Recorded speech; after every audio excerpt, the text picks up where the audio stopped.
خواب پلکوں کی ہتھیلی پہ چنے رہتے ہیں، کون جانے وہ کبھی نیند چرانے آئے، مجھ پر اترے میرے الہام کی بارش بن کر، مجھ کو ایک بوند سمندر میں چھپانے آئے۔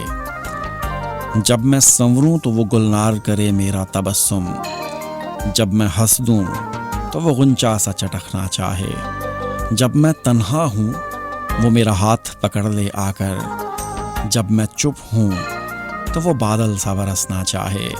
میری برسوں کی اداسی کو صلہ کچھ تو ملے، اس سے کہہ دو کہ وہ میرا قرض چکانے آئے، وہ میرے کانپتے ہونٹوں کی صدائیں سن لے، یا میرے ضبط کو اظہار کا لہجہ دے دے، یا مجھے توڑ دے ایک گہری نظر سے چھو کر، یا مجھے چوم کے تخلیق کو سانچہ دے دے، میری ترتیب اٹھا جائے خدا کی مانند، اور مٹ جاؤں تو پھر مجھ کو بنانے آئے۔